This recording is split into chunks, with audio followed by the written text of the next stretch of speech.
Hello, everyone. You're welcome to my channel. Please, if you haven't subscribed yet, consider subscribing my channel for me. And when you subscribe to, do hit the notification bell so that anytime I upload the content, you'll be the first to watch. So today, I want us also to look at something important about scholarship application, and it has to do with statement of purpose. Others call it statement of intent, and then they also call it goal statement or motivational statement. It's actually the same thing. And I want us to look at the things that you would have to cover with your statement of purpose. It's not difficult, and it is not something that you have to worry yourself much about it. Okay. So I'll try as much as I can to break it down for you to understand what it actually means. Generally, statements of purpose explains your competencies, your capabilities, what you can offer, what you can bring on board if given the opportunity. And lastly, why should we give you the opportunity? Okay, these are the things that the statement of purpose should be able to explain for anyone that picks it and read. He or she is expecting to see something on that sort. And at the end of the day, it actually increased your competitiveness in the application or process, and then your chances of also getting what scholarship and an admission into what universities. So I have been able to come out with an outline for how of how your statement of purpose should be, and you can break it down for easy clarification. And you have to first of all begins with a summary of your life, which is not that mandatory or not that important, but to me and to my best of knowledge, I think it is very important to add something on that sort to your statement of purpose. And you have to start with your summary, a summary of your life. Please take note, you are not supposed to bullet or give a heading to any aspect. It is just an outline that I have come out with. But when you're writing your statement of purpose, it's just like writing an application for unemployment. It's only the heading. The heading should be statement of purpose. Then you start with your information. Okay. So with your introduction, it can be you have to be brief about yourself, and then you have to be a bit sensitive and emotional. Okay. And all these must be in one paragraph. Brief about yourself.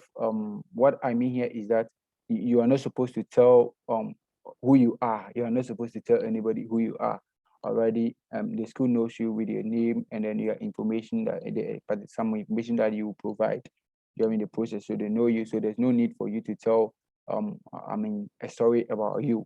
You just have to hit on your capabilities about that part. You have to hit on your capabilities. Let them know who you are. It's just like writing a CV.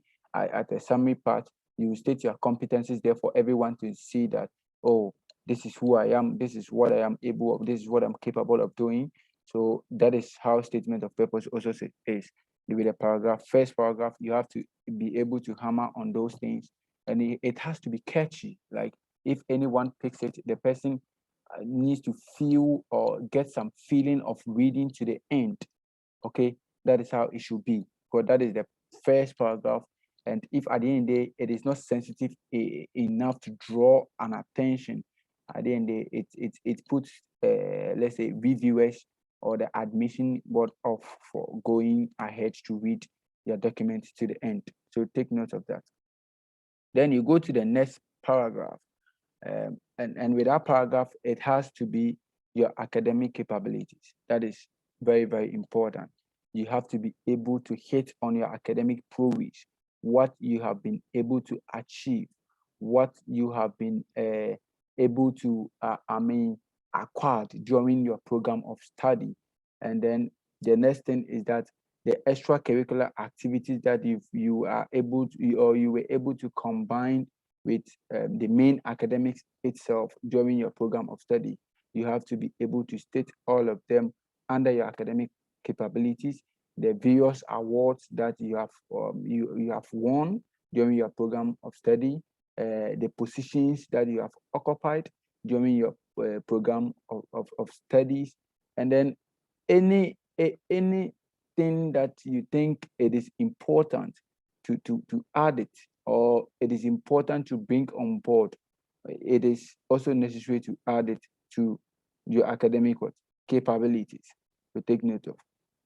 Then after being able to explain your academic capabilities, the next thing to also look at it would have to be your future goals. And here you have to be very, very particular about it, okay? You need to indicate it clearly for everyone that reads your statement of purpose, what your future goals are. And your future goals needs to align with particular program that you are applying for. Take note of that. It has to correlate. You can't be someone who wants to be a medical doctor, and then at the end of the day you are applying to an administration or administrative program.